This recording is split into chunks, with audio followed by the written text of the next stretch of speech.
Chairperson होती थी, first female chairperson Madhavi, Madhabi Puri Buch, जिन पर करप्शन के आरोप भी लग गए। माधवीपुरी बुच, इनसे पहले ये सेबी के चेयरपर्सन थी, पर नए कौन अपॉइंट हुए हैं? तुलिन कांता पांडे। सेबी सेटअप हुआ इन द ईयर 1988। तुहीन, एक हाँ तुहीन कांता पांडे। एक और बात याद रखो, सेबी को अपनी स्टैट्यूटरी पावर्स मिली है बाय सेबी एक्ट 1992, यानी सेबी ने अपनी पूरी तरीके से काम करना स्टार्ट करा इन द ईयर 1992। सेटअप हो चुका था 1998 में, पर उसको पावर्स मिली। स्टैट्यूटरी पावर्स का मतलब होता है कानूनी शक्तियां। इनको कानूनी शक्तियां मिली by the SEBI act 1992। Headquarter कहां पर इनका? मुंबई में है। अभी 2025 फरवरी।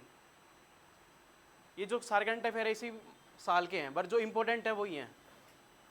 ओके, एक है बॉम्बे स्टॉक एक्सचेंज।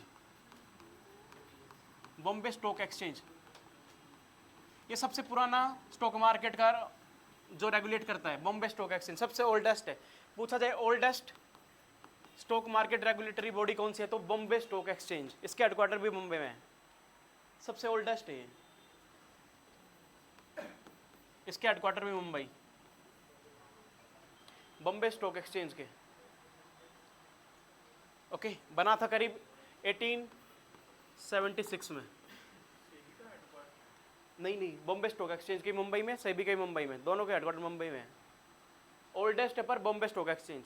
और सेबी बनाए 1998, पर पावर्स मिली है 1992 में। ओके, आगे बढ़ते हैं, फटाफट लिख लो।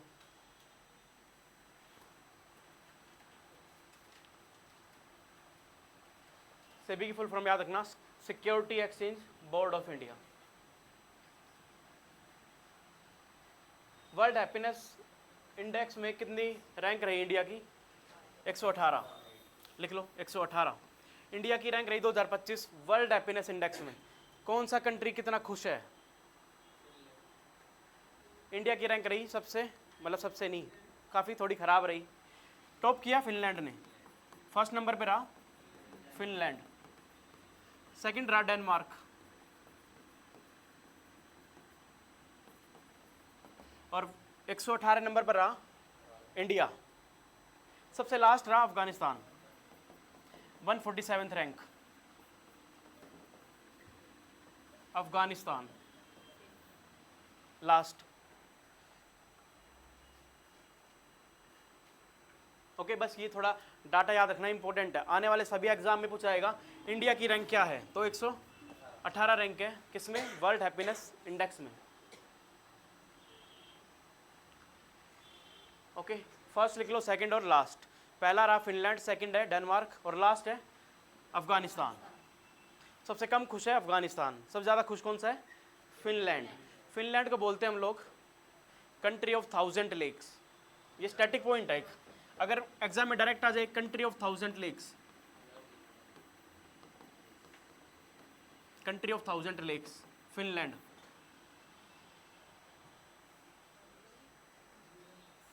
ओके, आगे बढ़ते हैं।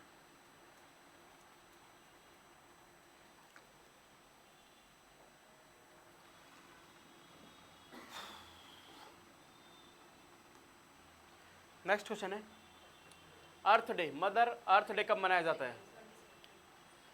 22 अप्रैल को। हर साल 22 अप्रैल को हम लोग मनाते हैं world earth day. International mother earth day या फिर वर्ल्ड अर्थ डे हर साल मनाया जाता है। कौन सी तारीख को? 22 अप्रैल।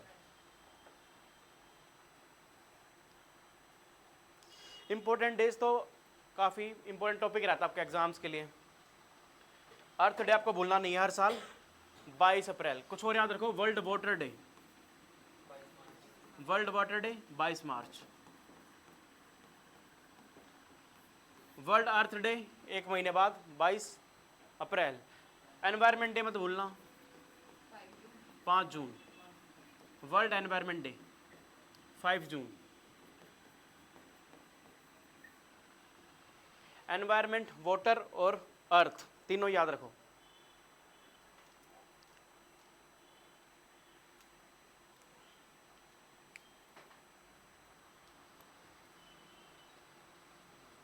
ओके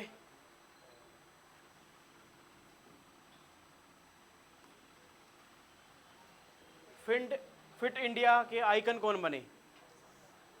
फिट इंडिया के आइकन बने हैं आयुष्मान खुराना। ये रिसेंटली न्यूज़ है, फिट इंडिया आइकन बने हैं आयुष्मान खुराना। नाम लिख लो बस, आयुष्मान खुराना।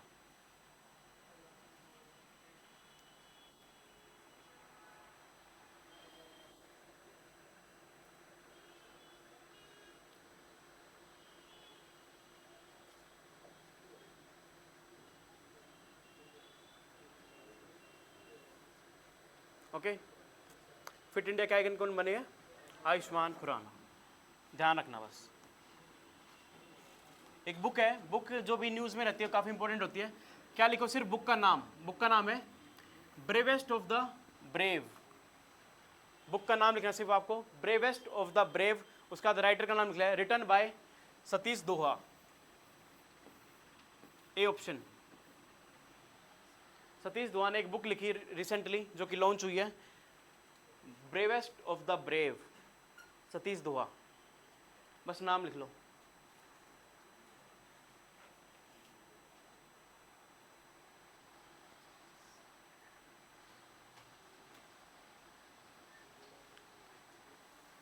ओके सिर्फ नाम लिखो फटाफट। ये बुक लिखी है सतीश दोहा ने।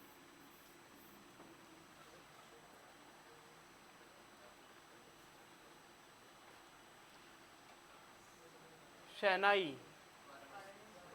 शहनाई को कहाँ का जीआई टैग मिला है? जीआई टैग समझते हो? Geographical indication tax, geographical indication tax, oh sorry tag. यानी वहाँ की वो चीज़ फेमस है काफ़ी, इसलिए वहाँ का टैग दिया जाता है। बनारस है आंसर, बनारस। ओल्डेस्ट सिटी बोलते हैं बनारस को। कौन सी नदी किनारे पर है बनारस? गंगा रिवर। ये याद रखना, जो जीआई टैग है 10 सालों के लिए दिया जाता है। कितने सालों के लिए? 10 सालों के लिए जीआई टैग दिया जाता है। अगर किसी को दोबारा अपना जीआई टैग वहाँ से रिन्यू कराना है तो वो करवा सकता है। जीआई टैग दिया जाता है 10 सालों के लिए। जीआई टैग समझते हो कि वहाँ की जो पूरी जगह है उस नाम से मशहूर है। जैसे सुना है कि कहाँ के पेड़ होते हैं? मथुरा के पेड़ है, आगरा का पेठा, ऐसे। दार्जिलिंग की चाय। हाँ दार्जिलिंग की चाय, ऐसे। हाँ कजरी, यस। ठीक है, तो सेनाई कहाँ पे मिली है? सेनाई का आप कोई इंस्ट्रूमेंट, ओ एक्सपोनेंट के नाम बताओगे? सबसे फेमस उस्ताद बिस्मिल्लाह खान। बिल्कुल सही। नेक्स्ट बात लिखो, हेनली पासपोर्ट इंडेक्स में इंडिया की रैंक क्या रही? 85th। सिंगापुर नंबर 1 पे। हाँ 85th रैंक रही हेनली पासपोर्ट इंडेक्स में। थोड़ा बस याद रखना, हेनली पासपोर्ट इंडेक्स 2025 में इंडिया की रैंक रही है 85th। हेनले एंड पार्टनर्स जारी करते हैं ये इंडेक्स हमेशा, बहुत सालों से। जिस पे टॉप कर रहा है Japan, Japan and Singapore. Top आप रखो, फर्स्ट नंबर पे रखना जापान। और इंडिया की बस रैंक भूलना मत, इंडिया की रैंक है 85th, 85।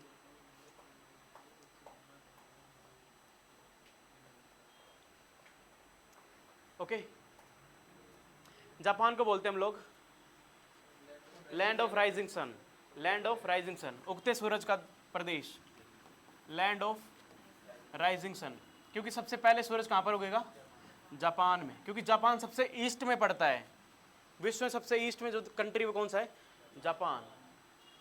इंडिया में कौन सी स्टेट में आएगा सूरज सबसे पहले? अरुणाचल प्रदेश। और सबसे लास्ट में आएगा गुजरात में। टोटल कितना टाइम डिफरेंस है इनका? 2 घंटे का, 2 आवर्स का।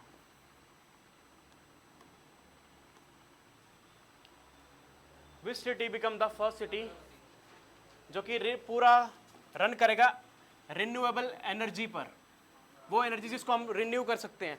पूरा सिटी रन करेगा इस पर आंध्र प्रदेश का अमरावती शहर। लिखो, बहुत इंपॉर्टेंट क्वेश्चन है ये, डायरेक्ट एग्जाम में आएगा। अमरावती शहर है जो कि पूरे तरीके से रन करेगा on the renewable energy. First city in the world बना है। बहुत इंपॉर्टेंट क्वेश्चन है, ध्यान से लिखो उसको।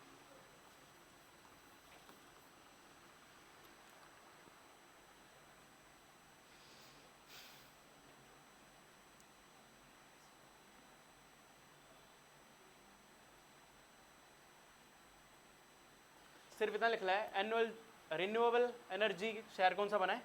अमरावती। अमरावती है भाई आंध्रा। ठीक है, बढ़े आगे। नेक्स्ट क्वेश्चन है, नेशनल पंचायती राज डे कब मनाया गया 2025 में? तो हर साल हम लोग 24 अप्रैल को मनाते हैं पंचायती राज दिवस, पंचायती राज डे। पता होना चाहिए आपको इसी दिन क्यों मनाते हैं, पता है किसी को? 24 अप्रैल को ही हम लोग पंचायती राज दिवस क्यों मनाते हैं? क्योंकि पूरे कंट्री में इस दिन लागू हो गया था पंचायती राज सिस्टम। पूरे देश में पंचायत को मैंडेटरी करा गया बाय 73rd कॉन्स्टिट्यूशनल अमेंडमेंट 1992, जो कि इम्प्लीमेंट होता है 24 अप्रैल 1993 को। ये एक संविधानिक संशोधन है, 73rd कॉन्स्टिट्यूशनल अमेंडमेंट 1992। इसके द्वारा पूरे कंट्री में क्या जारी कर दिया? पंचायती राज सिस्टम। कौन सी अमेंडमेंट? बोलना मत, ये बहुत इंपॉर्टेंट है। 73rd कॉन्स्टिट्यूशनल अमेंडमेंट, इसी के थ्रू जारी करा गया, यानी ऐड करा गया part 9 of the constitution, 11th schedule, 11वीं अनुसूची। आर्टिकल कहाँ से कहाँ तक है पंचायत के? 243 ए से लेकर ओ तक। कितने सब्जेक्ट कानून बना सकती है पंचायत? 29 सब्जेक्ट पर। ये सारी बात मैं आपको पढ़ा चुका हूँ, हैं?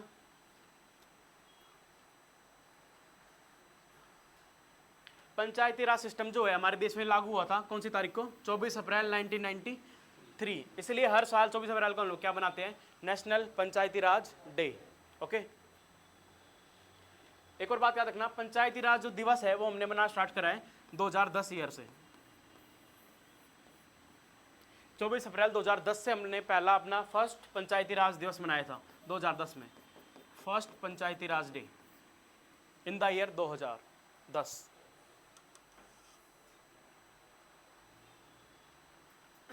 पहली स्टेट जहां पर पंचायत आई थी राजस्थान। फर्स्ट स्टेट बनी थी जहां पर पंचायत आई राजस्थान। राजस्थान का नागौर डिस्ट्रिक्ट, राजस्थान में भी कहां पर? नागौर डिस्ट्रिक्ट। तारीख थी 2 अक्टूबर 1959। 2 अक्टूबर 1959 को पहली बार पंचायत आई राजस्थान के नागौर डिस्ट्रिक्ट में। और दूसरी स्टेट बनी Andhra Pradesh.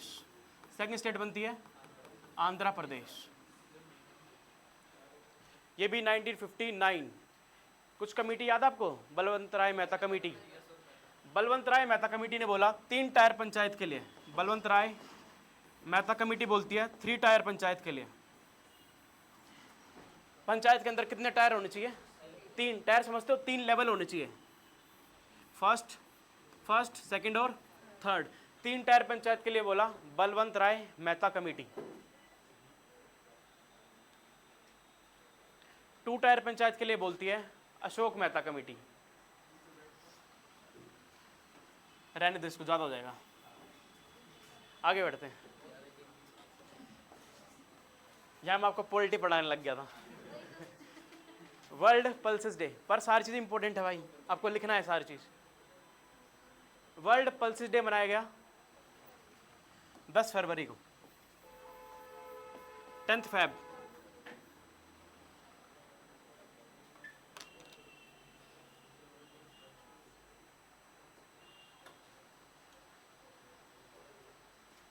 World pulses day. Pulses समझते हो क्या होती है? दाल है। इंडिया लार्जेस्ट प्रोड्यूसर है पल्सेस का। और स्टेट अगर पूछा जाए सबसे ज़्यादा पल्सेस कहाँ होती है तो एमपी के अंदर पल्सेस देखने को मिलती है। मध्य प्रदेश, एमपी में सबसे ज़्यादा पल्सेस देखने को मिलती है। Largest producer of pulses Madhya Pradesh, spices Kerala.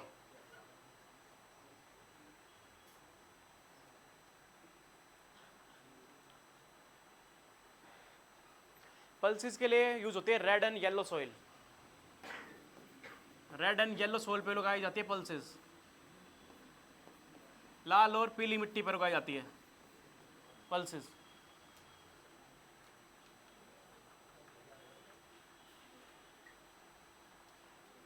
Okay, लिखो जल्दी जल्दी।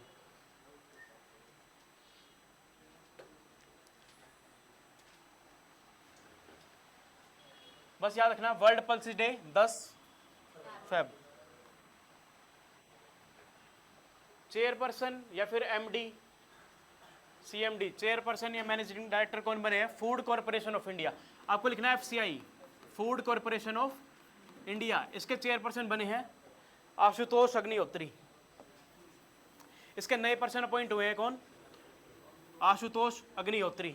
लिखो chairperson of FCI, food corporation of India, जो कि ध्यान रखती है खाना कैसा मिल रहा है बाहर हमारी कंट्री में। जैसे कोई भी स्ट्रीट वेंडर कुछ लगा रहे तो उसको एक सर्टिफिकेट लेना पड़ता है, FSSAI। हाँ, और उसका ध्यान कौन रख रहा है? Food corporation of India. नए चेयरपर्सन कौन अपॉइंट हुए हैं? आशुतोष अग्निहोत्री। याद रखना food corporation of India setup हुई थी 1966। इन द ईयर 1966 में बनी थी फूड कॉर्पोरेशन ऑफ इंडिया।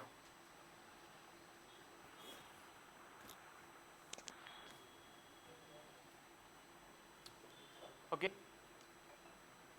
नए चेयरपर्सन अपॉइंट हुए आशुतोष अग्निहोत्री। बनी थी 1966 एफसीआई। क्या भाई?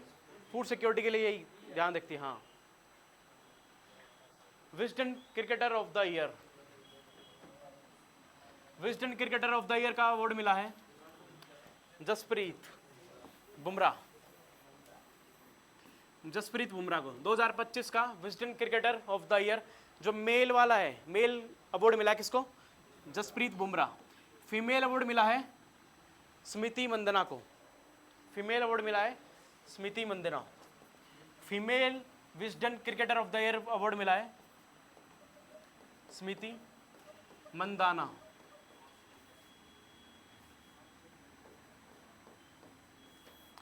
इंडियन क्रिकेटर है ये भी, स्मृति मंदना, आरसीबी के लिए खेलते हैं। अगर पूछा जाए दोनों ऑप्शन में हो Wisden cricketer of the year, अगर दोनों ऑप्शन में हो तो क्या आंसर करोगे आप लोग? बोथ करोगे, बोथ ए एंड बी भी होगा उसके बाद ऑप्शन में।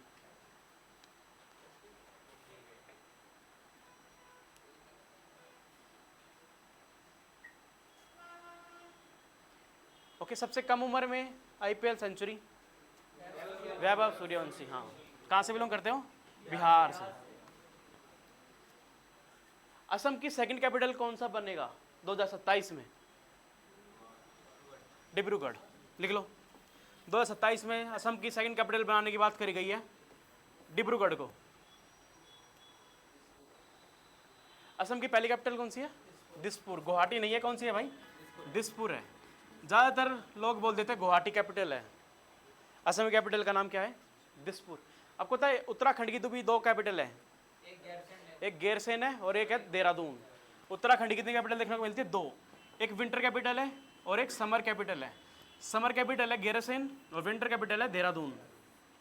ऐसे ही सेकंड कैपिटल कौन सी बनेगी? डिब्रूगढ़। फर्स्ट कैपिटल है कौन सी? दिसपुर। असम में कुछ फैक्ट याद है किसी को? चाय के लिए, हाँ, असम के अंदर ब्रह्मपुत्र रिवर पे ना एक आइलैंड बनता है, किसी को पता है? ये वर्ल्ड का लार्जेस्ट रिवराइन आइलैंड, नदियों से बना हुआ सबसे बड़ा टापू पूरे विश्व में कोई सा है तो वो है मजूली आइलैंड। इसको भूलना मत। कौन सी स्टेट? मजूली आइलैंड असम के अंदर है। और कौन सी रिवर पे बना है? तो ब्रह्मपुत्र पे।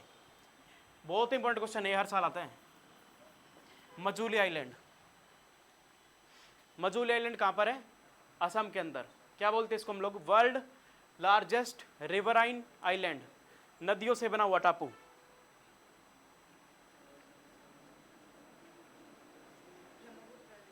ब्रह्मपुत्र रिवर बनाती है।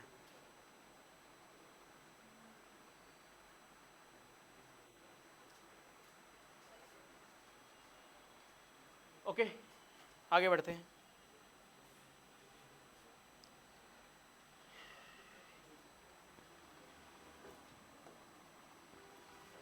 इंटरनेशनल नर्सेज डे, हाँ अभी रिसेंटली 12 मई, बिल्कुल सही, लिखो 12 मई इंटरनेशनल नर्सेज डे।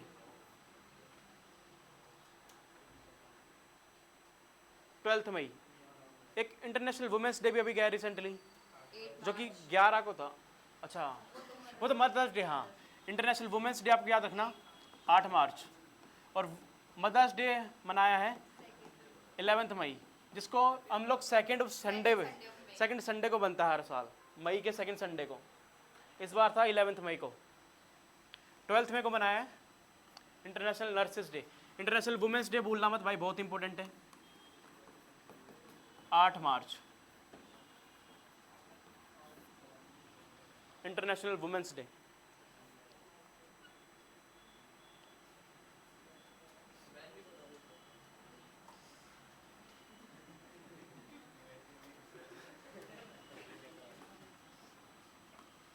नवंबर में है, याद नहीं मेरे को।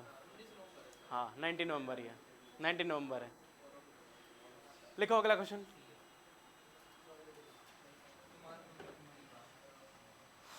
किसको लता दीनानाथ मंगेशकर अवार्ड 2025 का मिला है?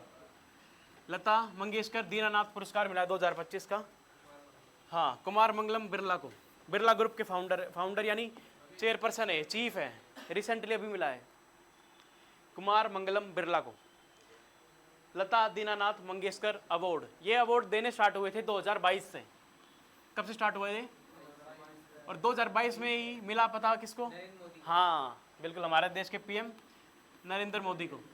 2023 में मिला अमिताभ बच्चन को।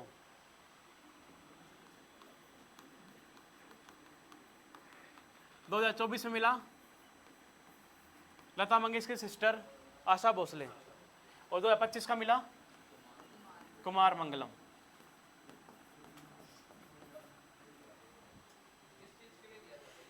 ये बस अच्छे काम करने के लिए गवर्नमेंट ने खुद ही ये नया अवार्ड स्टार्ट कर दिया उनकी याद में। लता मंगेशकर की फादर के नाम पर है पर दीनानाथ, बट उनकी डेथ के बाद।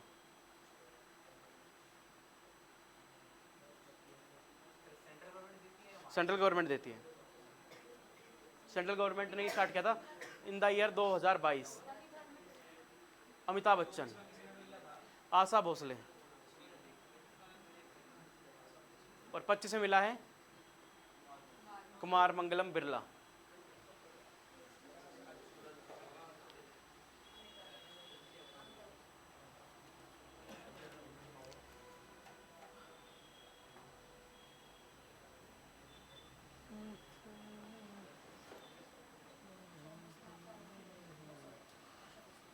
ये सिस्टर आशा भोसले हैं उनकी, लता मंगेशकर जी की।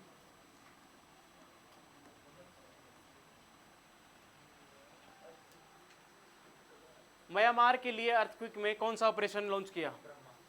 ऑपरेशन ब्रह्मा। लिखो, बहुत इंपॉर्टेंट। म्यांमार में अर्थक्वेक आया और इंडिया ने लॉन्च किया ऑपरेशन ब्रह्म।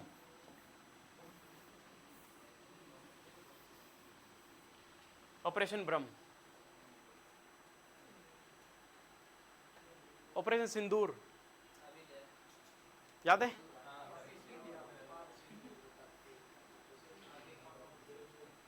ऑपरेशन ब्रह्म किन के लिए है? Earthquake hit in Myanmar. Myanmar का पुराना नाम है बर्मा। इंडिया में अरुणाचल प्रदेश और क्या है, म्यांमार बर्मा के बीच एक हिल्स है, पटकाई हिल्स। पटकाई बम बोलते हैं इनको, पटकाई बम हिल्स। इंडिया और म्यांमार के बीच जो बाउंड्री बनाती है वो हिल्स का नाम है पटकाई हिल्स। लिख लो, इंपॉर्टेंट क्वेश्चन। जैसे इंडिया और श्रीलंका के बीच पाक स्टेट देखने को मिलती है, पाक की खाड़ी, पटकाई हिल्स देखने को मिलती है इंडिया और म्यांमार के बीच में।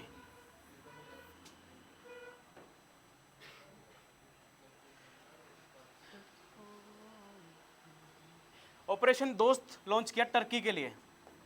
टर्की में भूकंप आया था, टर्की में भूकंप आया था, तब लॉन्च किया ऑपरेशन दोस्त। दोस्त का मतलब टर्की में भाषा में भी दोस्ती होता है, इसलिए ऑपरेशन दोस्त। इन्होंने ऑपरेशन सिंदूर में तो हाँ, इन्होंने भाई हम इनको सपोर्ट किया। धोखा कर दिया दोस्तों के साथ। पाकिस्तान सपोर्ट कर रहा ना ये सर अब नहीं करेगा ना। टर्की। जियो पॉलिटिकल भाई अलग अलग जा रहे हैं। ऑपरेशन गंगा लिखो। यूक्रेन से जब रशिया यूक्रेन की वॉर हुई थी, तब यूक्रेन से जो स्टूडेंट्स पढ़ रहे थे, एमबीबीएस या डॉक्टर वहाँ कर रहे थे, उनको वापस लाने के लिए ऑपरेशन गंगा। यूक्रेन। म्यांमार के लिए ऑपरेशन ब्रह्म, टर्की के लिए ऑपरेशन दोस्त, यूक्रेन के लिए ऑपरेशन गंगा। ऑपरेशन मेघदूत है लद्दाख के लिए, 1984 में होता है। लद्दाख में कुछ चाइना अग्रेशन चल रहा था, उसके लिए ऑपरेशन मेघदूत है। लद्दाख में था ये ऑपरेशन मेघदूत 1984। सियाचिन ग्लेशियर में कुछ अटैक हो रहे थे। ऑपरेशन विजय याद है किसी को? नहीं, वो तो विजय दिवस है। ऑपरेशन विजय है गोवा के लिए। Operation Vijay 1961 for the liberation of Goa. Goa को आज़ाद कराया पुर्तगीज से। किससे आज़ाद कराया? पुर्तगालियों से। इंडिया में सबसे पहले आए थे पुर्तगाली, यूरोपियन, और सबसे बाद में भी गए कौन? ये पुर्तगाली। सबसे लास्ट में निकले गोवा से 1961। पहला पुर्तगाली याद आपको? 1498 वास्को डी गामा। ऑपरेशन पोलो याद रखना, हैदराबाद को इंडिया में लाया। ऑपरेशन पोलो 1948, Hyderabad merge into India.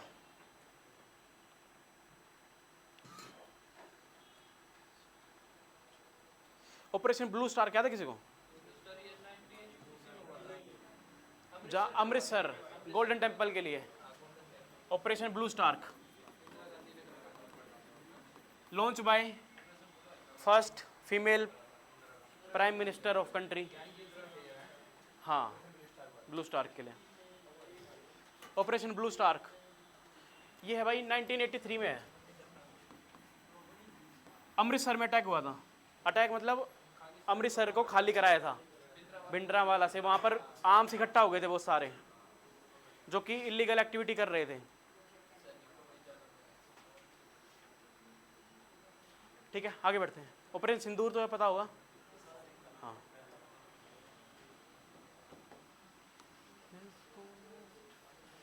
India का, अरे बढ़िया, 107 नेशनल पार्क बनेगा Similipal national park in Orissa. Similipal national park Orissa के अंदर है। यहाँ पर बार बार आग लगती रहती है पेड़ों के टकराने वगैरह से, इसलिए न्यूज़ में रहता है ये। सिमलीपाल नेशनल पार्क उड़ीसा के अंदर है। उड़ीसा को पहले ही बोलते थे, हाँ ठीक है। मैं कलिंग की बात करूँ, कलिंग वॉर याद है किसी को? Kalinga war 261 BC। कितने सालों के बाद? 8 सालों के बाद।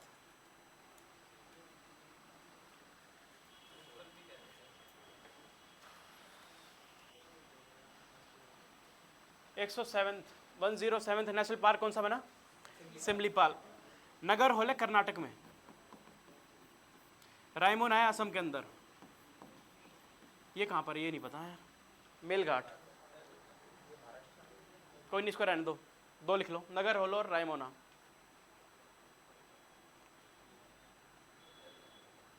ये बहुत इंपॉर्टेंट है, बार बार एग्जाम पूछते हैं नगर होल कहाँ पर है। कर्नाटक के अंदर है।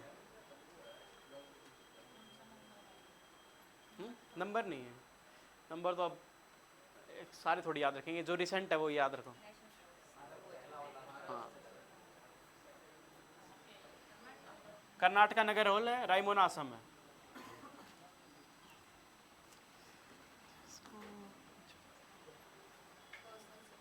पीएम मोदी पर्सनल सेक्रेटरी बनी है निधि तिवारी। लिखो, Nidhi Tiwari personal secretary of prime minister Narendra Modi.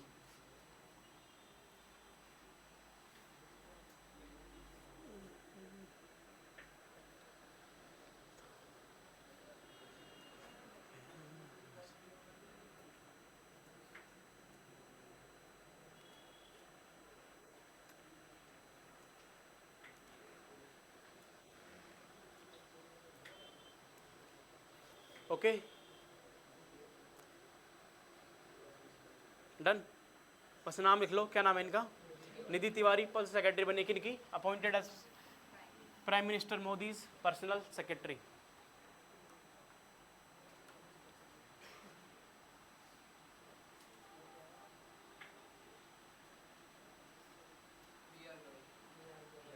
अभी रिसेंटली 13 मई को इनकी अपॉइंटमेंट हुई है।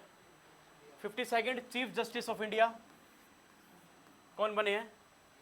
BR Gavai, Bhushan Ramkrishna Gavai, Bhushan Ramkrishna Gavai. Chief justice of India के बारे में पता है आपको कौन होते हैं? ये सबसे सीनियर मोस्ट जज होते हैं। कहाँ के? सुप्रीम कोर्ट के। सुप्रीम कोर्ट के सबसे सीनियर मोस्ट जज को हम लोग बोलते हैं चीफ जस्टिस ऑफ इंडिया। कौन बने अभी रिसेंटली? BR गवई। इनसे पहले कौन थे? संजीव खन्ना थे। इनसे पहले संजीव खन्ना थे। ये 51st। उनसे पहले 50 थे DY Chandrachud, chief justice of India. Supreme court कितने हैं इंडिया में? एक ही है। कब बना था पता है किसी को? सुप्रीम कोर्ट इंडिया में बनाया गया बाय रेगुलेटिंग एक्ट 1773। इस्टेब्लिश हुआ अगले साल 1774। कहाँ पर? कलकत्ता। पहले चीफ जस्टिस बने लॉर्ड इम्पे। पहले सुप्रीम कोर्ट कहाँ पर होता था? कोलकाता में, पर इसको शिफ्ट करा गया दिल्ली में। दिल्ली में आया ये 28 जनवरी 1950। सीट जो है कलकत्ता शिफ्ट कर दी। कहाँ पर? दिल्ली। अभी कहाँ पर है? दिल्ली में ही है। ओके। आज के टाइम पर जो जजेस हैं सुप्रीम कोर्ट में वो है 34। इसको डिफाइन करते हैं हम लोग 33 + 1, 33 अदर जजेस और ये 1 चीफ जस्टिस ऑफ इंडिया, जो कि कौन अपॉइंट हुए? BR गवई। इनके बारे में लिखना, ये सेकंड दलित CGI बने हैं। सेकंड दलित CGI। फर्स्ट थे KC बालाकृष्णन। फर्स्ट दलित CGI थे KC बालाकृष्णन। बाय चांस आ जाए लिख लो फिर। फर्स्ट दलित CGI थे KC बालाकृष्णन। और पूरे इंडिया में यानी फर्स्ट CGI बने थे, फर्स्ट इंडियन CGI बने थे जस्टिस हीरा लाल जे कन्या। हीरा लाल जय किशन कन्या पहले CGI। बहुत इंपॉर्टेंट पर्सन है वो, नाम भूलना मत। फर्स्ट CGI HJ कन्या। जब 28 जनवरी को शिफ्ट हुआ ना, उस टाइम पर चीफ जस्टिस बने थे HJ कन्या। आपको एक थ्योरी पता है? अगर प्रेसिडेंट अपनी सीट पर नहीं होते तो प्रेसिडेंट कौन बन जाता है? Vice president. Vice president act करेगा किसकी तरह? प्रेसिडेंट की तरह। अगर वाइस प्रेसिडेंट भी नहीं है तब क्या होगा? तो जो CGI है ना वो क्या बन जाएंगे? प्रेसिडेंट। तो आज तक सिर्फ एक CGI है जो प्रेसिडेंट बने हैं, उनका नाम है मोहम्मद हिदायतुल्लाह। मोहम्मद हिदायतुल्लाह।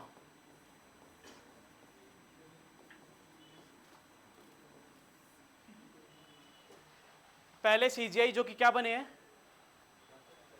प्रेसिडेंट की तरह एक्ट किया। Acts as president in the year 1969। In the year 1969।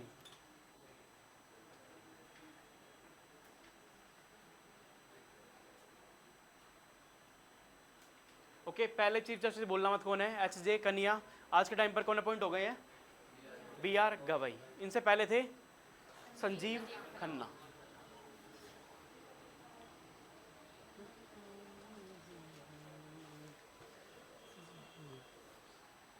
आगे बढ़ते हैं भाई।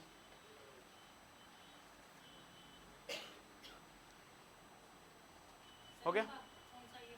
1969 में ये एज अ प्रेसिडेंट बने थे। 1969 में मोहम्मद हिदायतुल्लाह।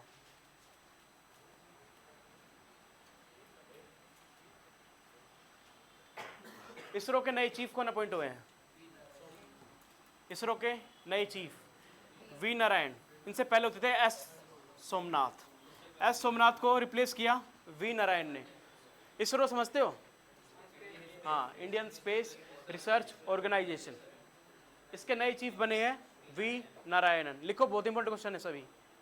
इसरो के चेयरपर्सन बने हैं वी नारायणन। सक्सीड करा एस सोमनाथ को। इसरो बना था, इसरो सेटअप 15 अगस्त 1969। 15 अगस्त 1969 को इसरो की स्थापना होती है। इसरो का हेडक्वार्टर है बेंगलुरु।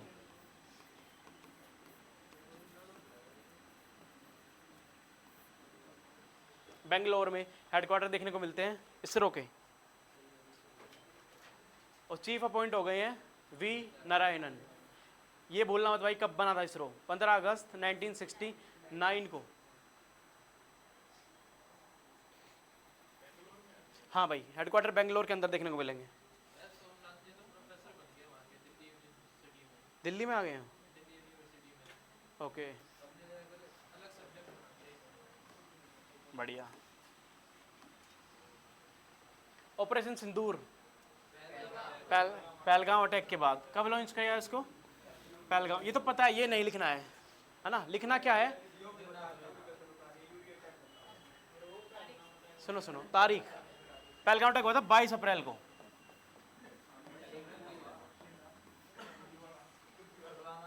अटैक। और ऑपरेशन सिंदूर कब लॉन्च किया? 7 मई। 7 और 8 मई की रात को या 7 मई की रात को?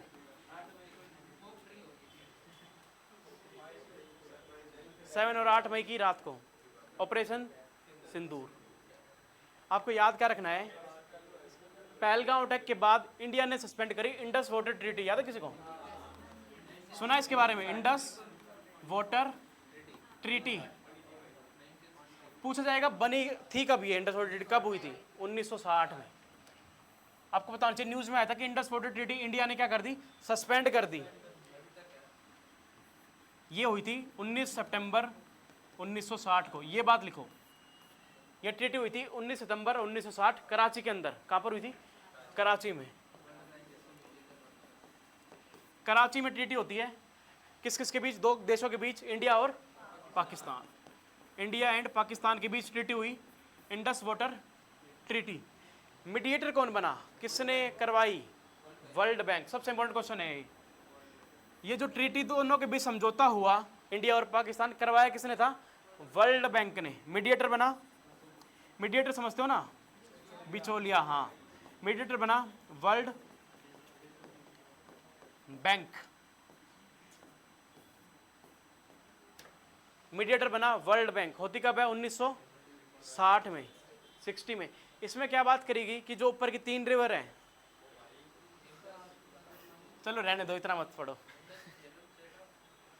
इंडस, झेलम, चेनाब, उसका 80% बॉर्डर जाएगा पाकिस्तान के पास, 20% रहेगा इंडिया के पास। जो नीचे की 3 रिवर है, रावी, ब्यास और सतलुज, उसका 80% बॉर्डर रहेगा इंडिया के पास, 20% जाएगा। ये बॉर्डर ट्रीटी हुई थी इंडिया और इंडिया की तरफ से थे जवाहरलाल नेहरू, पाकिस्तान की तरफ से थे अयूब खान। ये नाम लिख लो, वो इंपॉर्टेंट है, Ayub Khan. Indus water treaty Pakistan की तरफ से किसने करी थी? अयूब खान।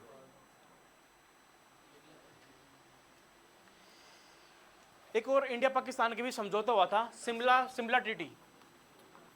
सिमला कॉन्फ्रेंस, सिमला ट्रीटी बोलते हैं। 1971 वॉर के बाद 1972 में सिमला समझौता हुआ था, एक सिमला ट्रीटी। 1971 की वॉर हुई थी, याद है किसी को? मतलब पढ़ा किसी ने? इंडिया पाकिस्तान की वॉर हुई थी 1971 में, जब हमने एक नया देश आज़ाद करवा लिया, बांग्लादेश। इससे पहले बांग्लादेश नहीं था, ईस्ट पाकिस्तान होता था वो। उसके बाद नया देश बना बांग्लादेश। 1972 में युद्ध खत्म होता है, ट्रीटी होती है, इसको बोलते हैं। क्वेश्चन बनेगा सिमिलर ट्रीटी कौन से ईयर में थी? 1972। इंडस वाटर ट्रीटी थी 1960। ओके हाँ, भुट्टो। और शिमला में ये ट्रीटी हुई थी, इंडिया की तरफ से थी, हाँ, इंदिरा गांधी, बेनजीर भुट्टो। हाँ,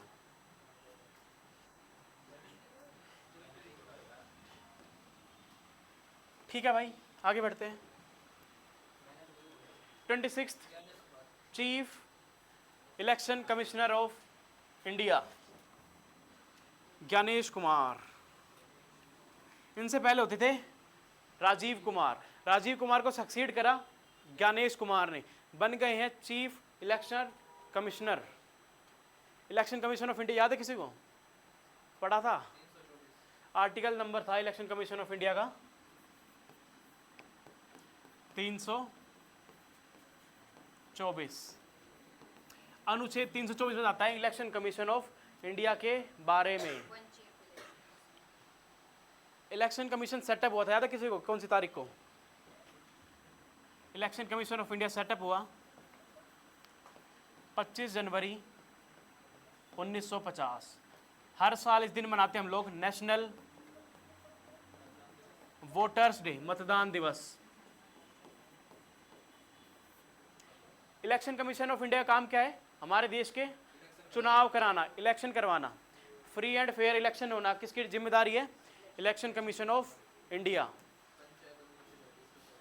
यस, इंडिया के सारे चुनाव कौन कराती है? Election commission of India. सिर्फ कौन से दो चुनाव छोड़ के? पंचायत और म्युनिसिपैलिटी। ये कौन कराता है? State election commission. ये कौन कराता है? State election commission. नए चीफ कौन अपॉइंट हो गए हैं? ज्ञानेश कुमार। इसके अंदर 3 मेंबर बॉडी है ये। कितनी मेंबर बॉडी है? 3 मेंबर। 3 मेंबर कैसे याद रखोगे? 1+2। ये 1 है चीफ इलेक्शन कमिश्नर और ये 2 है other election commissioners. Other election commissioners.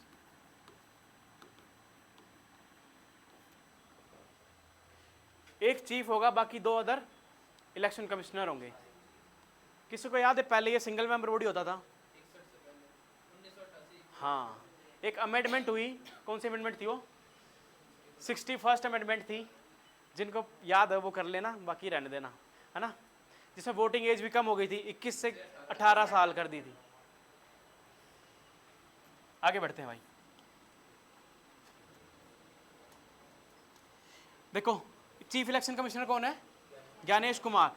ये 2 अदर इलेक्शन कमिश्नर है। इन तीनों से मिलकर ही बनी है वो 3 मेंबर बॉडी। ये चीफ है और बाकी 2 ये क्या है? Other election commissioner. पहले कौन होते थे ये चीफ? राजीव कुमार। इनसे पहले कौन थे? राजीव कुमार। इनको सक्सीड करा किन्होंने? ज्ञानेश कुमार ने।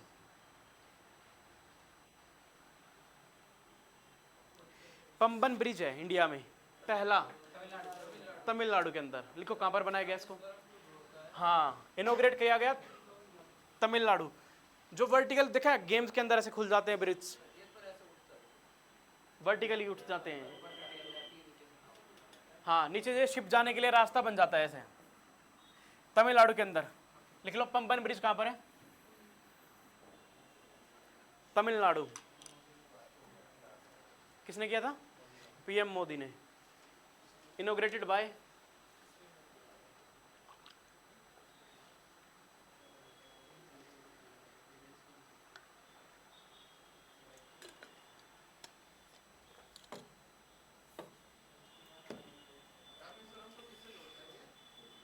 एक टापू है शायद, कोई टापू, पता नहीं कौन सा है।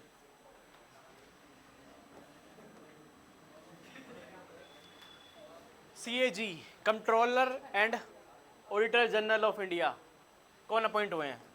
ये CAG की बात कर रहा भाई। CAG, CAG. सुना किसी ने कैग के बारे में? आर्टिकल नंबर बता दो कैग का क्या है? बहुत बढ़िया, 148। जिनको नहीं पता ये बातें लिखो। कैग का आर्टिकल नंबर देखने को मिलता है 148। अनुच्छेद 148 ऑफ इंडियन कॉन्स्टिट्यूशन बताता है किसके बारे में? CAG के बारे में, controller and auditor general of India के बारे में। कौन होते हैं ये? आम भाषा में समझो, ये है CA, charter accountant of government के अकाउंट। गवर्नमेंट का CA, गवर्नमेंट के जितने अकाउंट्स होते हैं ना, गवर्नमेंट के अकाउंट्स, गवर्नमेंट का पैसा कहाँ पर आ रहा है, कहाँ जा रहा है, कोई घपला तो नहीं कर रही गवर्नमेंट, ये सब कौन देखता है? CAG। ये सब कौन ध्यान रखेगा? कैग। कौन अपॉइंट हो गए? के संजय मूर्ति। इनसे पहले थे गिरीश चंद्र मुर्मू। रिसेंटली कौन अपॉइंट हुए? 2024 में थे ये गिरीश चंद्र मुर्मू।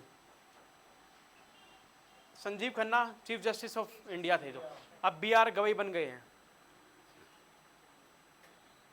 ओके, गवर्नमेंट के अकाउंट कौन संभालेगा? कैग।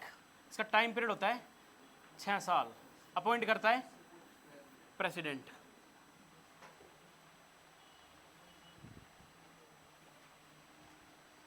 आर्टिकल नंबर मत भूलना, आर्टिकल नंबर है 148। इलेक्शन कमीशन का आर्टिकल था 324।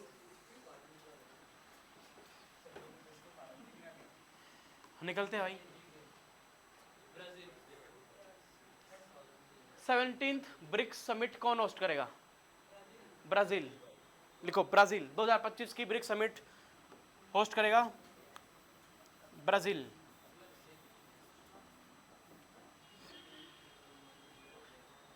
ब्रिक्स 5 कंट्री का एक ग्रुप है, अब ज़्यादा हो गई है, अब सब ने अलाउ कर दिया। रिसेंटली पर ऑफिशियली ज्वाइन हुए सिर्फ एक कंट्री, इंडोनेशिया। B से ब्राज़ील, R से रशिया, I से India, China, south Africa. South Africa add हुई थी रिसेंटली 2010 में। ब्रिक्स का एक बैंक भी है, पता है किसी को? ब्रिक्स का एक बैंक है NDB, नेशनल डेवलपमेंट बैंक। उसके हेडक्वार्टर है शंघाई में। पहले ये लिखो, ब्रिक्स की अगली मीटिंग कहाँ पर होगी? ब्राजील। ऑफिशियली नया मेंबर अपॉइंट हुआ इंडोनेशिया। नया मेंबर बना, new member Indonesia. Indonesia capital बता दो कोई मेरे को। नूसंतार, बिल्कुल सही। पहले होती थी जकार्ता, पर उन्होंने चेंज कर लिया कैपिटल। इंडोनेशिया न्यू मेंबर बना किसका? ब्रिक्स का। इजिप्ट ने भी अलाउ कर रखा है शायद। इजिप्ट, इथोपिया, इन्होंने भी बोल रखा है हम ज्वाइन होंगे कहाँ पर? ब्रिक्स। ब्रिक्स का बैंक है NDB, नेशनल डेवलपमेंट बैंक। यानी इन सारी कंट्रियों ने मिलकर एक बैंक बना रखा है, उसका नाम है नेशनल डेवलपमेंट बैंक। इसके हेडक्वार्टर पूछेंगे आपसे एग्जाम में। इसका हेडक्वार्टर है शंघाई, चाइना के अंदर। NDB का हेडक्वार्टर है शंघाई।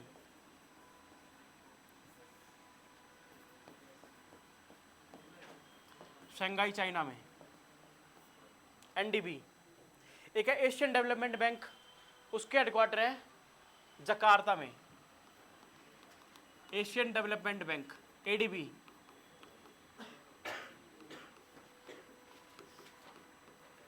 इसके हेडक्वार्टर है जकार्ता। जकार्ता कहाँ पर है? इंडोनेशिया।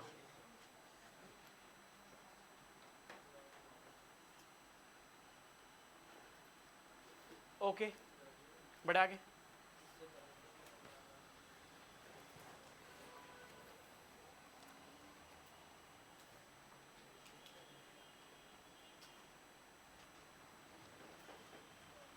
देखो अगली मीटिंग जैसे कहाँ पर हो रही 2025 की?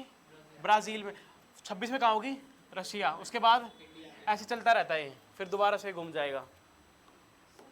ओके, अगला क्वेश्चन करो।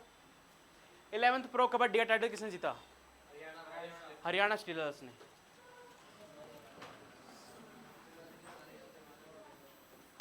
हरियाणा स्टीलर्स ने जीता 2024 का प्रो कबड्डी।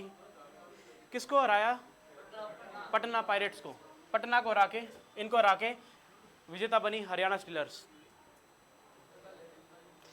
किसी को पता है कि प्रो कबड्डी कब से स्टार्ट हुई है? 14 से। ये क्वेश्चन बहुत बार आ चाहे 2014 से स्टार्ट हुई है क्या प्रो कबड्डी, और पहली बार जीती थी जयपुर, जयपुर नहीं, हाँ रिसेंटली वाला याद रखना और फर्स्ट याद रखना। ये क्वेश्चन आता है कि भाई स्टार्ट कब से हुआ है, जैसे आईपीएल स्टार्ट हुए थे 2008 से, ऐसे ही प्रो कबड्डी स्टार्ट हुई है 2014 से।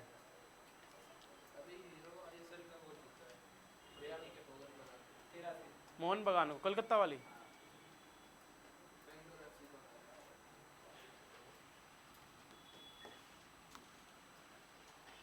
ऑस्ट्रेलियन ओपन के men's single title winner Jannik Sinner, लिखो जैनिक सिनर। जैनिक सिनर ने जीता 2025 का ऑस्ट्रेलियन ओपन।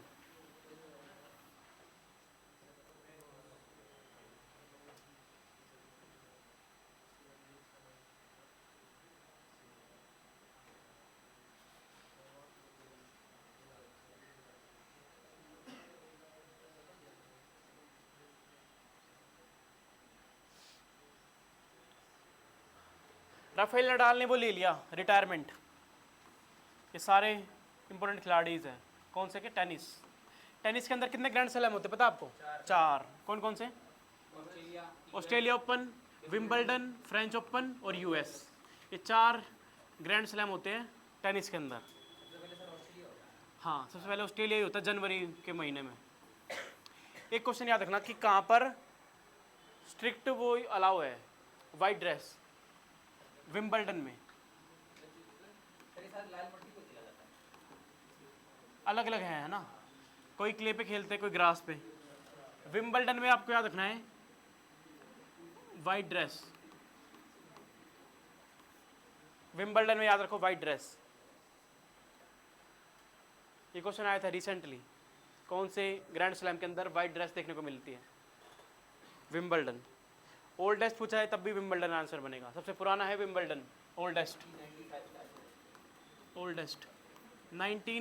1892 के आसपास है, 1895, हाँ कुछ ऐसा याद आ रहा है, 1894 के आसपास है शायद।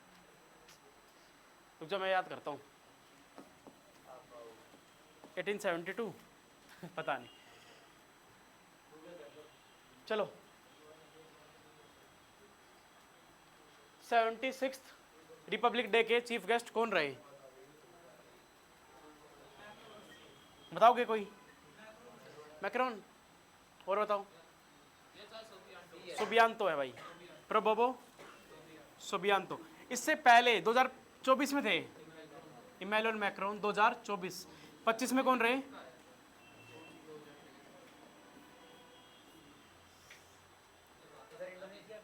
क्या? हाँ इंडोनेशिया के प्रेसिडेंट, प्रेसिडेंट ऑफ इंडोनेशिया।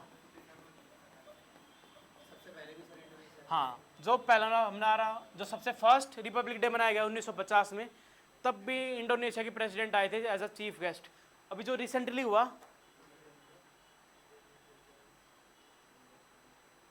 सबसे फेमस टैब्यू, टैब्यू समझते हो? जाकी, कौन सी रही? यूपी की रही, यूपी ने जीता best Tableau.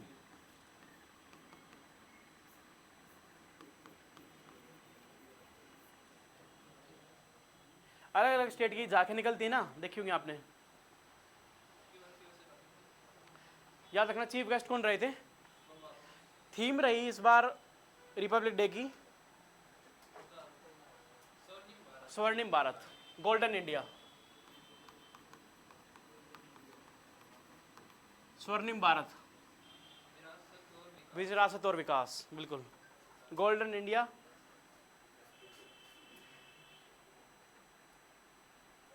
Heritage and development या growth and heritage, golden India याद रखना। स्वर्णिम भारत थीम रही हमारे कौन से 76th रिपब्लिक डे। क्यों मनाते रिपब्लिक डे पता होगा ना आपको? बताओ। क्योंकि 26 जनवरी को लागू हुआ था हमारा कॉन्स्टिट्यूशन, संविधान। फर्स्ट ऑर्गेनिक फिशरी क्लस्टर बना है कौन सी स्टेट में? तो सिक्किम में। लिखो सिक्किम के अंदर। पहला ऑर्गेनिक फिशरी क्लस्टर सिक्किम, बस इतना ही लिखना है। First organic Sikkim. सिक्किम हमारे देश की पहली ओपन डिफिकेशन स्टेट है। हिंदी बताऊं क्या है? खुले में शौच ना करना, पहली स्टेट है सिक्किम, ओपन डिफिकेशन। अगर बाय चांस एग्जाम में है तो याद रखना कौन सी स्टेट है वो, सिक्किम।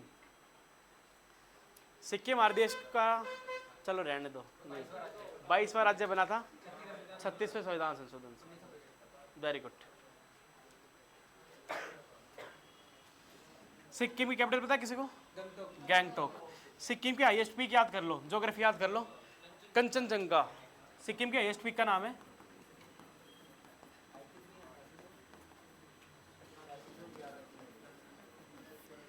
एट 8561 या 8511 कुछ मीटर। ये मत लिखो यार, डाटा अभी याद आ नहीं रहा। सेकंड हाईएस्ट पीक ऑफ पूरे इंडिया की ये है। हाईएस्ट पीक ऑफ सिक्किम या फिर second highest peak of India या फिर वर्ल्ड की थर्ड लार्जेस्ट पीक है ये, third highest peak, world third highest peak. Peak समझते हो ना, सबसे ऊंची चोटी है तीसरे नंबर की। पहले नंबर पर कौन सी है? Mount Everest. दूसरे पर है K2 जिसको गॉडविन ऑस्टिन बोलते हैं। तीसरे नंबर पर है कंचनजंगा। कहाँ पर है? कंचनजंगा नेशनल पार्क कहाँ पर है? सिक्किम।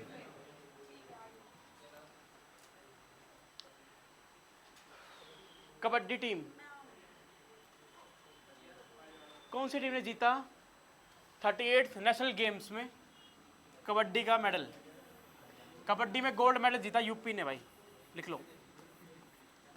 आप मेरे को बताओ 38 नेशनल गेम्स कहाँ पर हुए? नहीं भाई, उत्तराखंड में हुई है।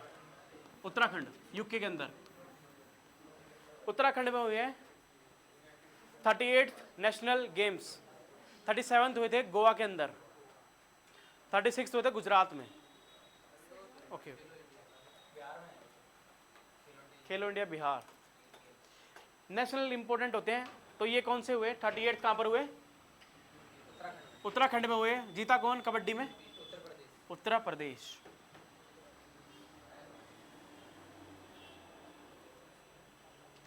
ठीक है, जल्दी जल्दी करो।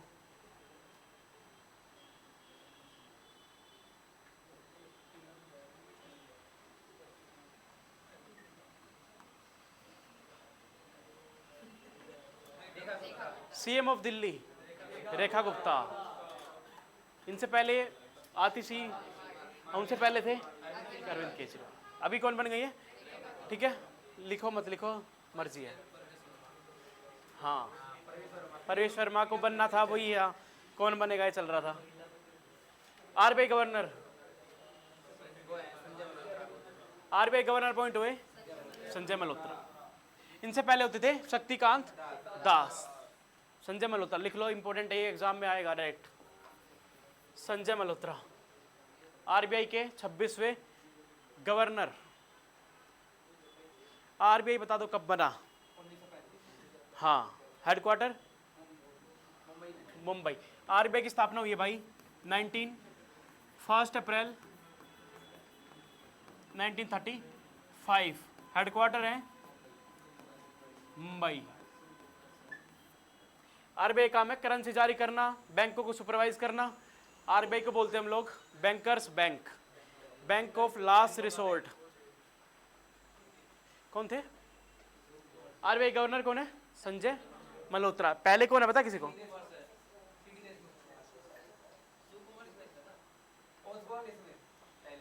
Osborne Smith. फर्स्ट है Osborne Smith, first governor of RBI sir Osborne Smith, sir Osborne Smith. और पहले इंडियन गवर्नर थे CD Deshmukh. First Indian governor.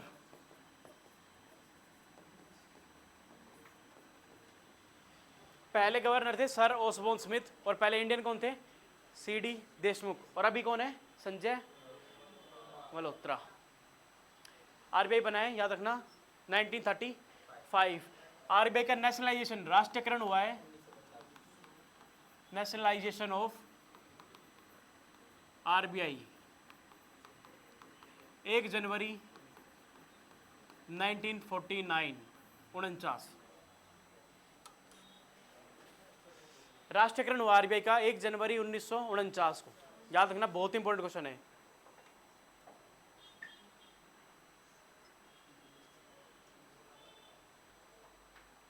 RBI governor sign करते हैं करेंसी नोट पे, आपने देखा होगा। 1 रुपए के नोट पे होता है फाइनेंस सेक्रेटरी के साइन। 1 जनवरी 1949। इलेक्शनर कमिश्नर कौन बने हैं? एक तो चीफ इलेक्शन कमिश्नर होता है, याद है आपको, चीफ, और बाकी 2 अदर इलेक्शन कमिश्नर होते थे। तो चीफ कौन बने थे? गणेश कुमार। जो दूसरे बने थे उनका नाम था विवेक जोशी। इसको रहने दो, लिखना है लिख लो, क्योंकि 2 थे ना, एक सुखबीर संधू और दूसरे थे विवेक जोशी। तो नए अपॉइंट हुए कौन? विवेक जोशी। ये कहानी समझ में आई कैसे अपॉइंट हुए? देखो क्या होता था, कितने मेंबर बॉडी है? 3, 1 + 2। जब ज्ञानेश कुमार, जब जो चीफ थे ना 2024 में थे राजीव कुमार, कौन थे? और ये 2 थे ज्ञानेश कुमार और सुखबीर संधू। अब ये हट गए, ज्ञानेश कुमार क्या बन गए? चीफ बन गए। तो नए जो अपॉइंट हुए उनका नाम है विवेक जोशी। समझ में आया क्या हुआ? क्लियर है ना? पहले राजीव कुमार होते थे चीफ, पर अब चीफ कौन बन गए? ज्ञानेश कुमार। तो जो नए अदर कमिश्नर आए उनका नाम है, और ये सुखबीर संधू तो पहले से क्या है? कमिश्नर थे। समझ में आया? तो 3 कौन कौन है अभी? विवेक जोशी, ज्ञानेश कुमार और सुखबीर। इनसे पहले बस चीफ कौन होते थे? Rajiv. Election commission of India का आर्टिकल है 324।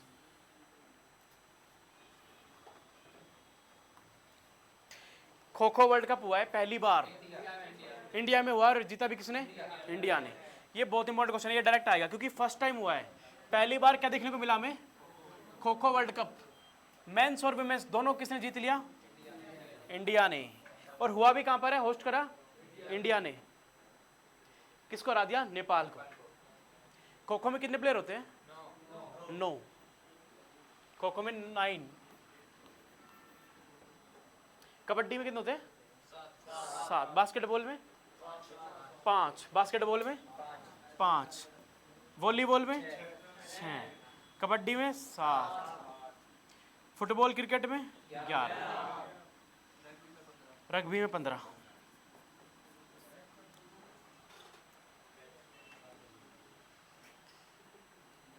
ठीक है। हॉकी वर्ल्ड कप वोन बाय इंडिया। हुआ भी कहां पर? इंडिया में। अक्साई सूर्य किरण, अक्साई सूर्य किरण करते हम लोग नेपाल के साथ। नेपाल के साथ बस लिख लो अक्साई सूर्य किरण, इंडिया एंड नेपाल। युद्ध अभ्यास होते हैं।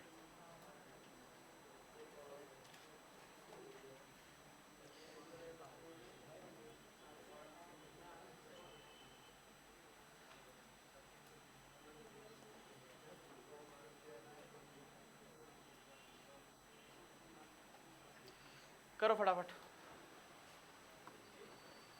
रणजी ट्रॉफी किसने जीत ली? विदर्भ। विदर्भ ने। Vidarbha won Ranji trophy 2025। Defeat किया केरला को। Vidarbha. Ranji trophy won by Vidarbha. Ranji trophy कौन से गेम में होती है? क्रिकेट में होती है। क्रिकेट के अंदर क्रिकेट है, और बहुत सारी ट्रॉफी होती है। Iranian trophy, Duleep trophy, Syed Mushtaq Ali trophy, Vijay Hazare, Irani trophy, ये सभी किसके अंदर? क्रिकेट में। विदर्भ ने जीता कौन सी trophy? Ranji trophy. Last year बहुत क्वेश्चन आए इससे कि रणजी ट्रॉफी किसने जीती, किसको हराया? विदर्भ। विदर्भ गुजरात के अंदर वो एक विदर्भ, महाराष्ट्र से ऊपर पड़ता है, महाराष्ट्र में ही है। महाराष्ट्र का जो, ये महाराष्ट्र मान लो, इसका जो वेस्ट, ये ईस्ट वाला हिस्सा है इसको बोलते हैं विदर्भ। गुजरात में देखने को मिलता है स्वराष्ट्र, वो स्वराष्ट्र याद आ रहा था मेरे को, पर महाराष्ट्र के अंदर क्या देखने को मिलता है? विदर्भ।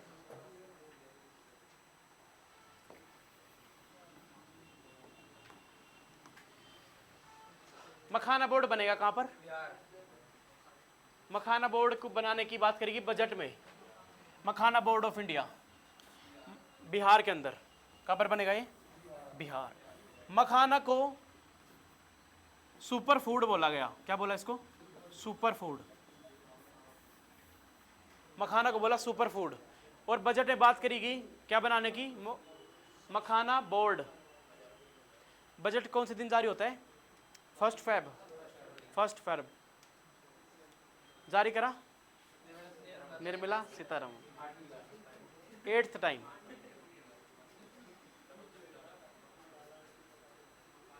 बजट हमारे कॉन्स्टिट्यूशन में कहाँ लिखा हुआ है? कौन सा आर्टिकल है? बजट हमारे संविधान में कहीं भी नहीं लिखा हुआ, पर बजट का आर्टिकल नंबर है 112 112, जिसको बोलते हैं हम लोग annual financial statement.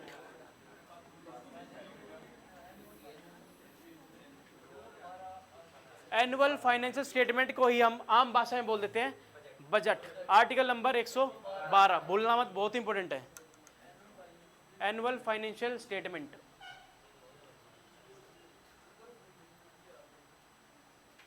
Article number इसका 112। ये मखाना बोर्ड कहाँ बनेगा? बिहार के अंदर।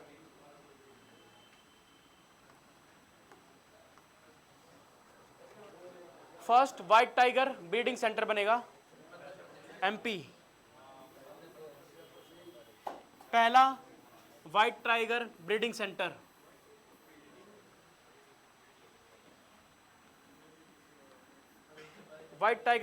बनेगा एमपी, मध्य प्रदेश। मध्य प्रदेश के ही अंदर सबसे ज्यादा नेशनल पार्क है हमारे देश कंट्री में। 18 तो शायद ज्यादा हो गए, 12 हो सकते, 12।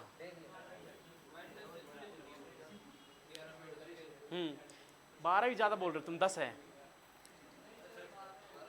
12 होंगे। चलो, मैक्सिमम नेशनल पार्क कहाँ पर है? एमपी के अंदर।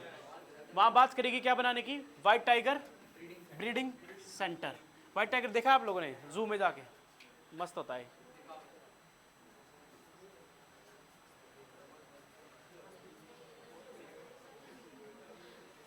किनको मेजर ध्यानचंद अवार्ड मिला है 2025 में?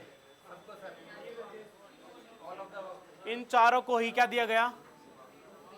Major Dhyan Chand award. स्पोर्ट्स का हमारे कंट्री में हाईएस्ट अवार्ड है ये। क्या है, कैसा है? Highest sports award. क्या बोलते हैं इसको हम लोग? Major Dhyan Chand award. पहले इसका नाम होता था राजीव गांधी खेल रत्न अवार्ड, इसका नाम चेंज कर दिया गया मेजर ध्यानचंद। कब चेंज किया? 2021, शायद 5 अगस्त।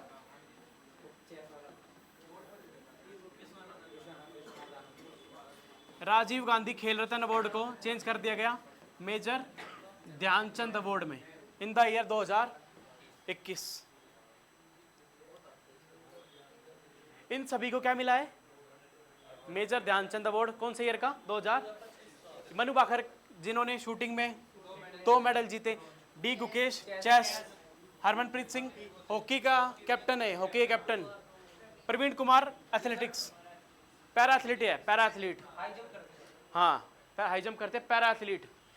इन्होंने गोल्ड मेडल जीता पेरिस ओलंपिक में, पैरा ओलंपिक्स में, प्रवीण कुमार। इन चारों को क्या मिला है? Major Dhyan Chand award. बहुत इंपॉर्टेंट क्वेश्चन है ये तो,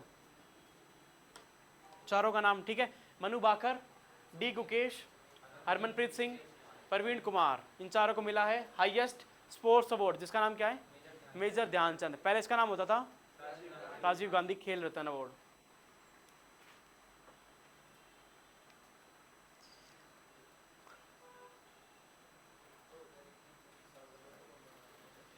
ओके, चले आगे भाई।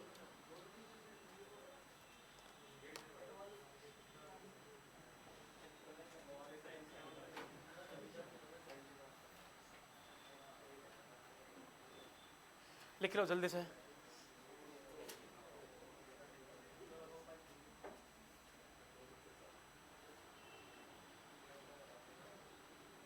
डन। एक बुक है द वर्ल्ड आफ्टर गाजा, बहुत इंपॉर्टेंट बुक है ये। न्यूज़ में थी काफ़ी। पंकज मिश्रा, लिखो। पंकज मिश्रा ने बुक लिखी द वर्ल्ड आफ्टर गाजा, काफ़ी इंपॉर्टेंट बुक है ये।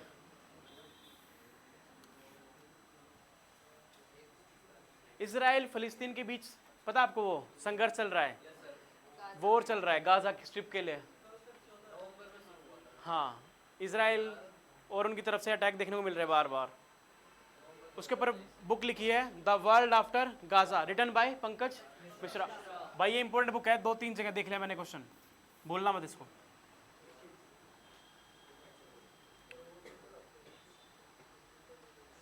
पंकज मिश्रा ने बुक लिखी द वर्ल्ड आफ्टर गाजा।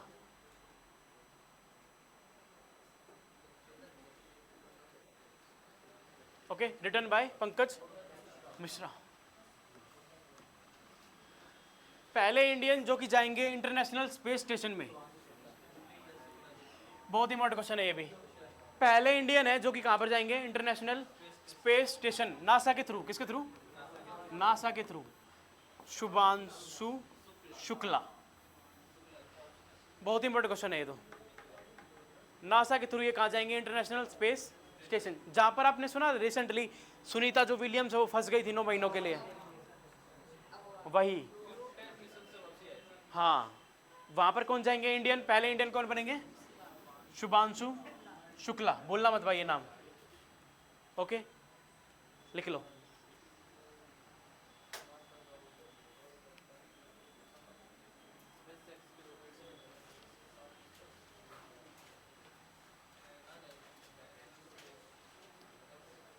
ठीक है, नासा कहाँ की कंपनी है? अमेरिका। ओके, ये थे आपके आज के करंट अफेयर्स।